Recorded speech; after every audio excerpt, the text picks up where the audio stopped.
Hello everyone, welcome back to Mission 100 Marks. This is day 4 and in today's video we will quickly go through the solutions of all 7 math questions step by step. Let's start with question number 1. If a boy standing at the top of 35-meter high building saw a ball 35 meter away from its base, then angle of depression is what? उन्होंने बोला है कि एक boy है जो एक building पे खड़ा है और बिल्डिंग की हाइट कितनी है 35 metre. This is our ground level, this is the building and here we are having the boy right at the top of the building. If this is the point of observation,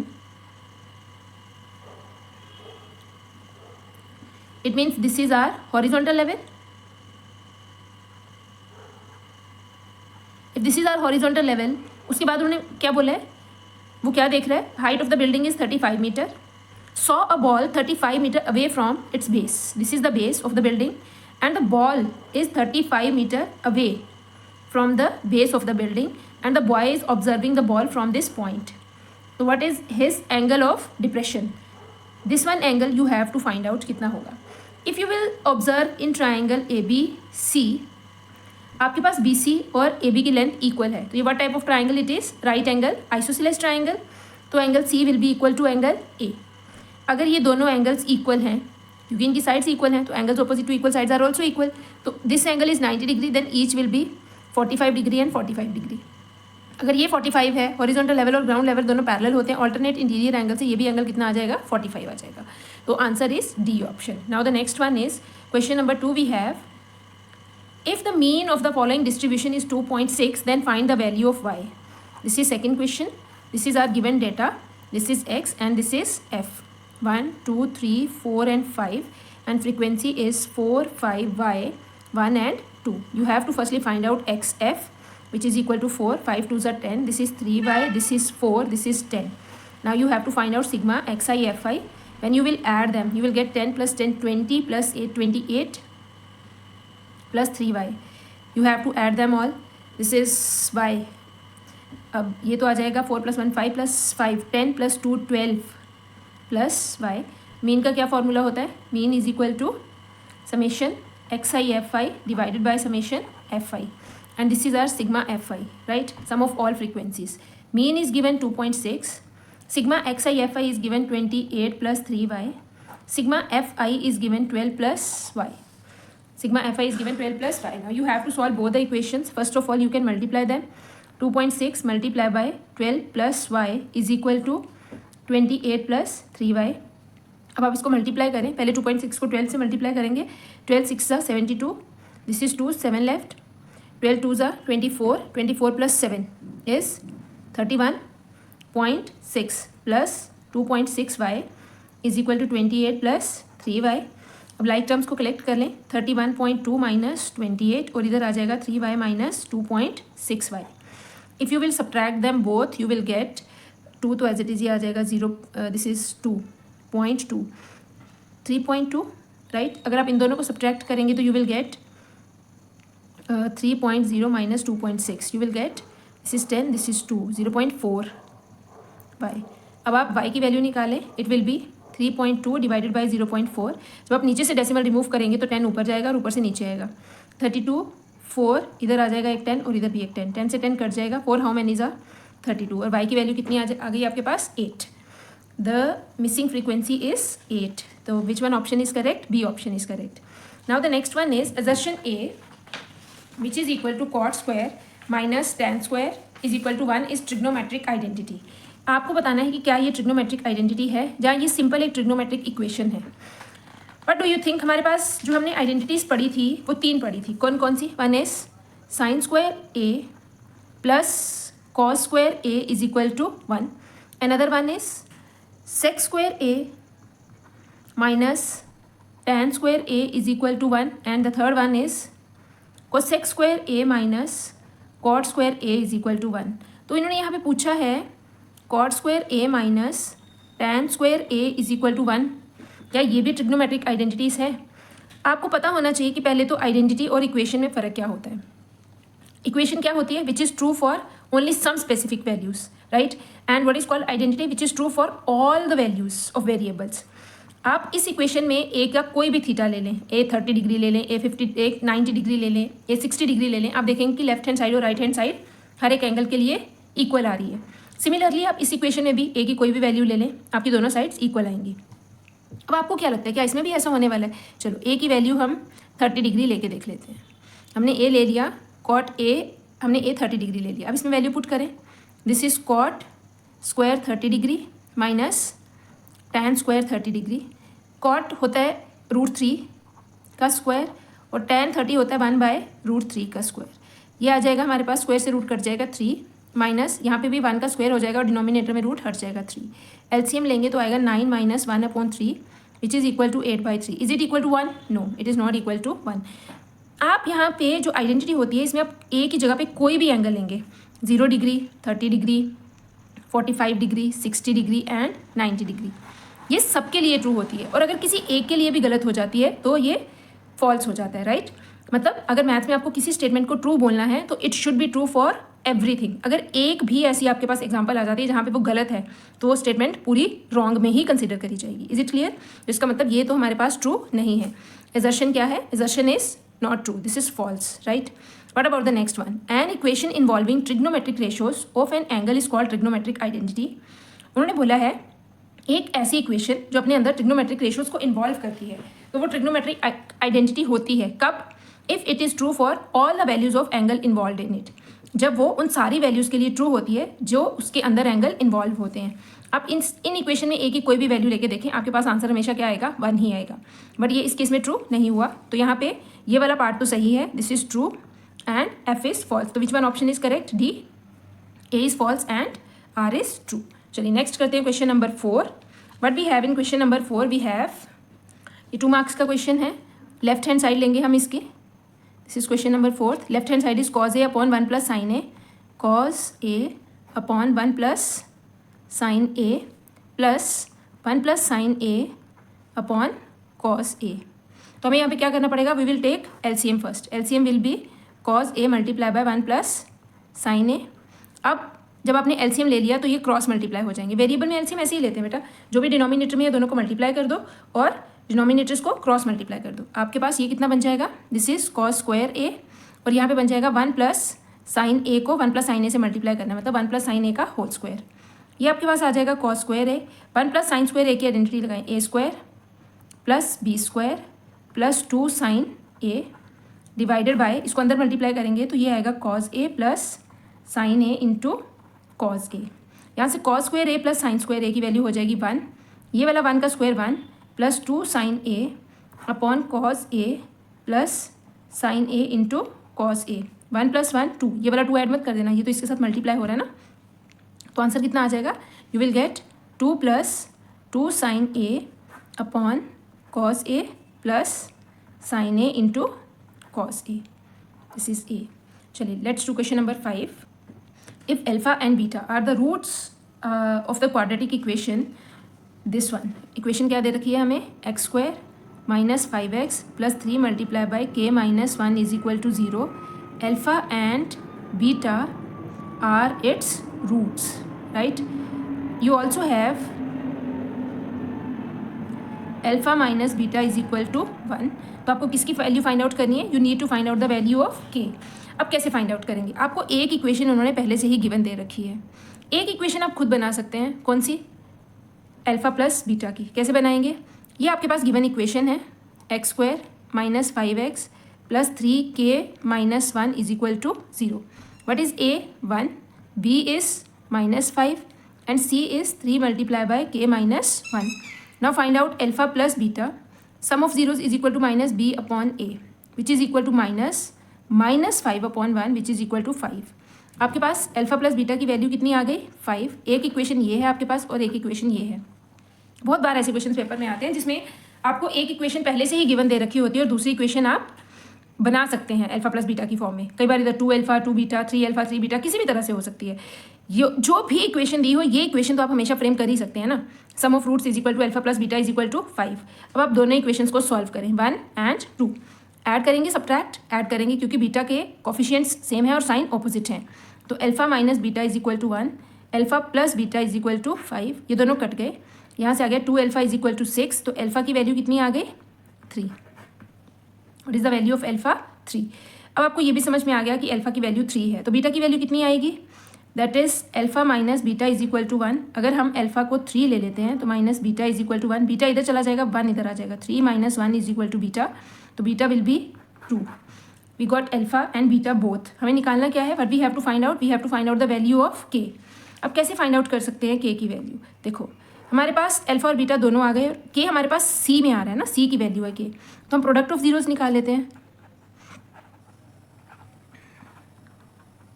product of zeros is equal to alpha into beta, that is C upon A. Alpha is 3, beta is 2, C is 3 multiply by K minus 1 and A is 1. 3 2 = 6 is equal to 3k minus 3, 3 इधर जाके add हो जाएगा, 6 plus 3 is equal to 3k, 3k is equal to 9 and k is equal to 3. आपके पास k कितना आ गया 3, right. ये question आपके पास 3 marks का था. चलिए क्वेश्चन नंबर 6 करते हैं. Start with question number 6. What we have, a spherical glass vessel has a cylindrical neck 8 centimeter long. आपके पास एक spherical glass vessel है, right? और उसका एक cylindrical neck है. मतलब कुछ इस तरह से आपके पास एक वेसल है जिसके नीचे स्फीयर है और ऊपर सिलेंडर है. उन्होंने बोला the neck is 8 centimetre long and the diameter is 2 centimetre, right. And the part spherical part has diameter, और इस पार्ट का डायमीटर आपके पास कितना दे रखा है 8.5 centimetre. By measuring the amount of water it holds a girl find its volume 345 centimetre cube. एक girl ने इसका वॉल्यूम कैलकुलेट किया, तो उसने इसका वॉल्यूम कितना कैलकुलेट किया 345 centimetre cube. Check whether it is correct taking the above as the inside measurements. कहते हैं आपने चेक करना है कि क्या ये करेक्ट है. तो चलिए पहले तो वॉल्यूम ऑफ वेसल होगा कितना, is equal to volume of cylinder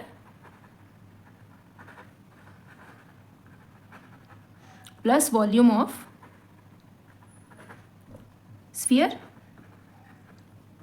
Let's work on volume of cylinder first. Volume of cylinder आपके पास आएगा, what is the formula, that is pi r square h. Pi तो you can take as 22 by 3.14 as it is given in the question. R is 1 into 1 and h is 8.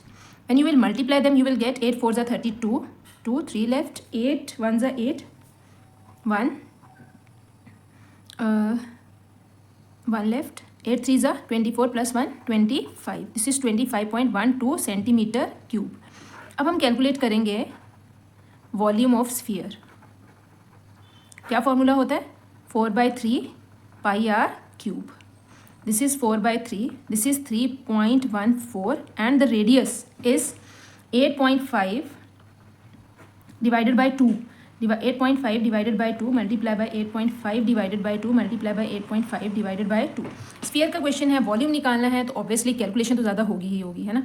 पहले तो हम इसको थोड़ा सा organised लिख लेते हैं. 314 divided by 100, it is 85 divided by 20 multiply by 85 divided by 20, 85 divided by 20.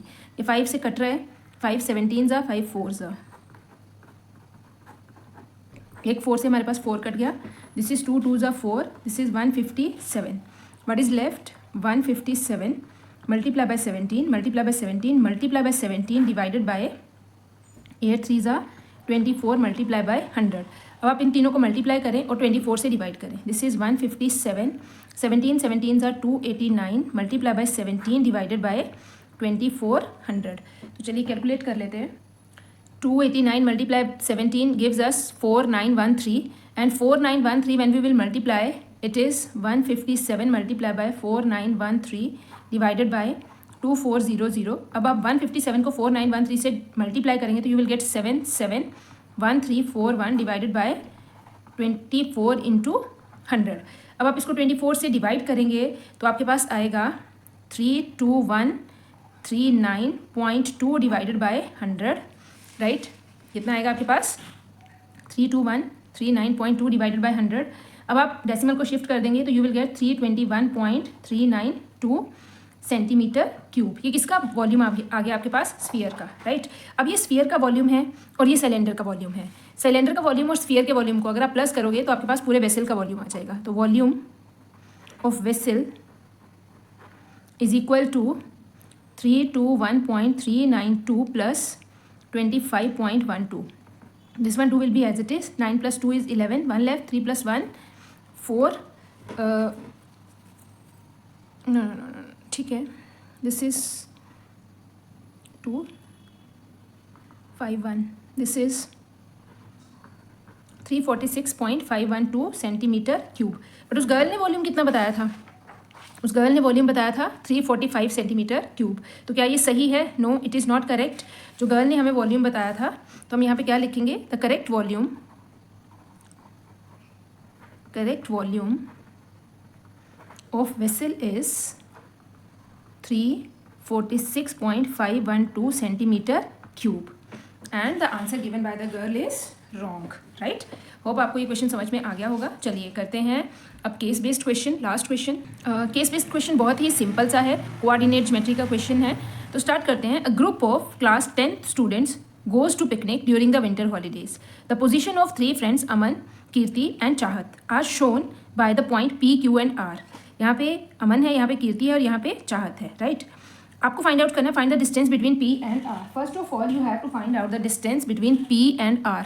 तो P के कोऑर्डिनेट्स बताएं कितने हैं? पहले x कोऑर्डिनेट फिर y coordinate, that is 2,5। Q के कोऑर्डिनेट्स आपके पास क्या आ रहे हैं? 4,4 और R के कोऑर्डिनेट्स आपके पास आ रहे हैं 8,3।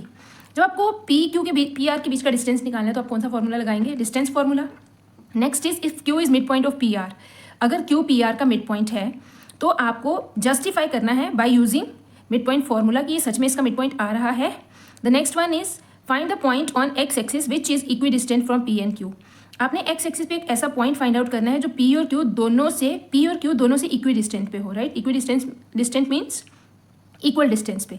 Now the next last one is let S be a point which divides the line segment PQ in the ratio 2:3. Find the coordinates of S. यहाँ पे हमें कौन सा फॉर्मूला यूज़ करना है? We have to use section formula, right. देखो एक ही question में उन्होंने सारे चैप्टर के फॉर्मूलाज दे दिए। यहाँ पे उन्होंने डिस्टेंस फॉर्मूला दे दिया, यहाँ पे मिड पॉइंट फॉर्मूला दे दिया सेकंड में, यहाँ पे एक्स एक्सिस पे पॉइंट लेना है जो कि एक अच्छा क्वेश्चन बनता है। फिर यहाँ पे उन्होंने कौन सा फॉर्मूला पूछ लिया? Section formula. तो चलिए स्टार्ट करते हैं फर्स्ट पार्ट से। First part is we have to find out the distance between PR। तो फॉर्मूला क्या होता है? x2 माइनस x1 का whole square plus y2 minus y1 का whole square. What does it means कि हमें x कोऑर्डिनेट में से x कोऑर्डिनेट माइनस करना है और y में से y। तो जब आप इसको सॉल्व करेंगे तो आपके पास 8 बड़ा है और 2 छोटा है, तो किसी को भी किसी में से माइनस कर सकते हैं, उससे कोई फ़र्क नहीं पड़ता। और y2 दैट इज़ 5 माइनस 3 क्योंकि 5 बड़ा था, तो ये हमने कर लिया। 8 माइनस 2 इज़ 6 का स्क्वायर, 5 माइनस 3 इज़ 2 का square. This is equal to 36 plus 4 which is equal to √40 units. Okay, क्या हमें आंसर ऐसे ही छोड़ना चाहिए? नो, हम इसको सिंप्लीफाई करेंगे। यहाँ से आपके पास 2 इंटू 2 इंटू 2 इंटू 5, तो यहाँ पे इसका पेयर बन रहा है, तो ये आ जाएगा 2√10 units. Hope it is clear. चलिए नेक्स्ट क्वेश्चन करते हैं। इस Q is mid point of PR। Second part is अगर Q PR का मिड पॉइंट है तो आपने इसका मिड पॉइंट निकाल के जस्टिफाई करना है। आपके पास P के कोऑर्डिनेट्स हैं 2,5 और R के कोऑर्डिनेट्स हैं 8,3। चलिए इसका मिड पॉइंट निकाल लेते हैं। Let L be its mid point x, y। तो x, y के कोऑर्डिनेट्स हम कैसे निकालेंगे? x coordinate we have to add in x, 2 + 8 divided by 2। Mid point है तो रेशो कितनी आएगी? 1:1 की। y coordinate we have to add in y divided by 2। तो this is 8 + 2 is 10, 10 divided by 2 and 5 + 3 is 8 divided by 2। तो coordinates क्या आ रहे हैं? The coordinates of x, y are 5,4। But हमें कितना बोला उन्होंने? 4,4। यहाँ पर उन्होंने क्या बोला है कि Q जो है, Q के कोऑर्डिनेट्स है 4,4। तो क्या Q इसका मिड पॉइंट है? नो। मिड पॉइंट कौन सा बनेगा? 5,4 विल बी द, कितना आंसर आ रहा है हमारे पास? 5,4 will be the mid point. क्या फॉर्मूला होता है mid point formula? Mid point formula होता है x1 + x2/2, y1 + y2/2, right. ये mid point formula, mid point calculate करने का फॉर्मूला होता है। चलिए नेक्स्ट करते हैं third part. In third part what we have, find the point on x axis which is equidistant from P and Q। P और Q हमारे पास 2 point इस तरह से दे रखे हैं, ये P है और ये Q है। उन्होंने बोला है P के कोऑर्डिनेट्स हैं 2,5 और Q के कोऑर्डिनेट्स हैं, अच्छा Q के कोऑर्डिनेट्स हैं 4,4। ये इन दोनों पॉइंट्स की बात हो रही है। उन्होंने बोला पॉइंट है एक्स एक्सिस पे, हमें नहीं पता कहाँ है, मान लो यहाँ है, जो P से और Q से दोनों से इक्वल डिस्टेंस पे है, आपने उस पॉइंट के कोऑर्डिनेट्स फाइंड आउट करने हैं, राइट। तो पहली बात तो ये कि ये पॉइंट जो है एक्स एक्सिस पे है और ये इसका मिड पॉइंट तो बिल्कुल नहीं है ना। अगर वो पॉइंट एक्स एक्सिस पे लाई कर रहा है तो पॉइंट इसका मिड पॉइंट नहीं है, कहीं ऊपर है पॉइंट, मान लो ये वाला पॉइंट है और ये पॉइंट एक्स एक्सिस पे है, तो इसका एक्स कोऑर्डिनेट तो होगा और वाई कोऑर्डिनेट 0 हो जाएगा। तो आपने क्या फाइंड आउट करना है, आपने फाइंड आउट करना है पॉइंट फाइंड आउट करने के लिए आपको क्या करना पड़ेगा, let this point be L, L P और एल क्यू को इक्वेट करना पड़ेगा as L is equidistant from P and Q, therefore क्या आएगा, P L is equal to L Q. यहाँ पे भी डिस्टेंस फॉर्मूला लगेगा, x माइनस 2 का होल स्क्वायर, एक्स कोऑर्डिनेट में से x कोऑर्डिनेट माइनस करना है, 5 माइनस 0 का होल स्क्वायर, और यहाँ पे हमारे पास आ जाएगा x में से x माइनस 4 का होल स्क्वायर प्लस 4 माइनस 0 का होल स्क्वायर। जब आप इसको सॉल्व करेंगे तो ये आएगा a square plus b square minus 4x plus 25, यहाँ पे आएगा a square plus b square minus 8x plus 16। Simplify करिए, first of all you can do squaring on both sides. Squaring करने से हमारे पास रूट खत्म हो जाएंगे, x square minus 4x, 25 plus 4 is 29, x square minus 8x, 16 plus 16 is 32, x square से x square cut जाएगा। अब आप यहाँ से x की वैल्यू निकाल सकते हैं, पहले तो आप 8x को इधर ले आएँ, माइनस 4x, 32 इधर पहले ही था, minus 29, this is 4x, this is 3, तो आपके पास x की वैल्यू कितनी आ गई, दिस इज 3/4। तो पॉइंट क्या हो जाएगा, पॉइंट विल बी x, 0 था ना, पॉइंट हो जाएगा 3/4, 0। और ये एक ऐसा पॉइंट है जो दोनों से इक्वी डिस्टेंट पे है, P से भी और Q से भी, और पॉइंट x एक्सिस पे लाई करता था। मान लो ये कुछ इस तरह से है, ये एग्जैक्ट 2 नहीं है, ये कहीं पे इसके आसपास ही लाई करता है। तो ये जो पॉइंट है ये दोनों से इक्वी डिस्टेंट पे है और x एक्सिस पे लाई करता है, राइट। अगर आपको एक चीज़ हमेशा याद रखनी है कि P और Q अगर दो पॉइंट है तो सिर्फ एक ही पॉइंट ऐसा नहीं है जो इस दोनों से इक्वी डिस्टेंट पे है, इसके परपेंडिकुलर बाइसेक्टर पे आने वाला कोई भी पॉइंट ले लो, वो सारे पॉइंट्स P और Q से इक्वल डिस्टेंस पे ही होंगे। Is it clear? चलिए नेक्स्ट करते हैं last part. If S is the point which divides the line segment PQ in the ratio 2:3, then find the coordinate. Let's do its last part B. S is a point which divides P के coordinates हैं 2,5 और Q के coordinates हैं 4,4। एक point है S जो इसको 2:3 के रेशियो में डिवाइड कर रहा है। 2:3 मीन्स ये S के ज़्यादा पास होगा, S P के ज़्यादा पास होगा। क्यों? क्योंकि यहाँ पे 2 पार्ट बन रहे हैं और यहाँ पे 3, और S के कोऑर्डिनेट्स हम ले लेते हैं x, y। आपने S के कोऑर्डिनेट्स निकालने हैं तो कौन सा फॉर्मूला यूज़ करेंगे, सेक्शन फार्मूला। सेक्शन फार्मूला में आपने ये चीज़ तो हमेशा याद रखनी है कि रेशोज ये 2 इस साइड पे मल्टीप्लाई होगा और 3 इस साइड पे क्रॉस में मल्टीप्लाई होते हैं, राइट। तो यहाँ पे आप कैसे स्टार्ट करेंगे, S x, y के कोऑर्डिनेट्स आएंगे, पहले अपने x कोऑर्डिनेट निकालना है। तो 2 को इधर x से मल्टीप्लाई, फिर इधर 3 को भी x से मल्टीप्लाई बाय। पहला वाला हमेशा x होता है और दूसरा वाला y। ये x है, ये y है, x1 y1, ये x2 y2 है। पहले आप 2 को इधर x2 से मल्टीप्लाई करें तो ये आ जाएगा 2 4 ज़ा 8 प्लस 3 2 ज़ा 6 डिवाइडेड बाय दोनों का सम 2 प्लस 3, कोमा। अब y कोऑर्डिनेट के लिए 2 मल्टीप्लाई बाय 4 2 ज़ा 8, 3 5 ज़ा 15 डिवाइडेड बाय 3 प्लस 2, तो ये कितना आ जाएगा आपके पास 14/5, और ये आ जाएगा 23/5। Hope it is clear. आपको ये सारे क्वेश्चन समझ में आ गए होंगे। मैं बिल्कुल ट्राई करती हूँ कि हमेशा अच्छे क्वेश्चंस लूँ। अभी तो ज़्यादा डिफ़िकल्ट लेवल नहीं रख रही हूँ, थोड़े इजी क्वेश्चंस ही ले रही हूँ। तो बट फिर भी स्टिल आई एम ट्राइंग कि जो CBSE बोर्ड एग्जाम्स में पहले से आ रखे हैं क्वेश्चंस, थोड़े इंपॉर्टेंट क्वेश्चंस है, वही क्वेश्चंस कवर किए जाएँ। तो आप रोज़ की रोज़ प्रैक्टिस करते रहें। 7 क्वेश्चंस मतलब बहुत कम टाइम लगता है, आपको हार्डली हाफ एन आवर लगेगा 7 क्वेश्चंस को सॉल्व करने के लिए। आपको बर्डन भी नहीं लगेगा और इजीली सॉल्व भी कर लोगे। और इसमें हर एक तरह का क्वेश्चन कवर हुआ है, इसीलिए 7 क्वेश्चंस रखे हुए हैं, राइट। तो थैंक यू सो मच, और आप अपनी प्रैक्टिस बहुत अच्छे से करते रहें। और जब आप प्रैक्टिस करेंगे अच्छे से तो डेफिनेटली आपको उसके अकॉर्डिंग रिजल्ट्स भी मिलेंगे, राइट। Thank you.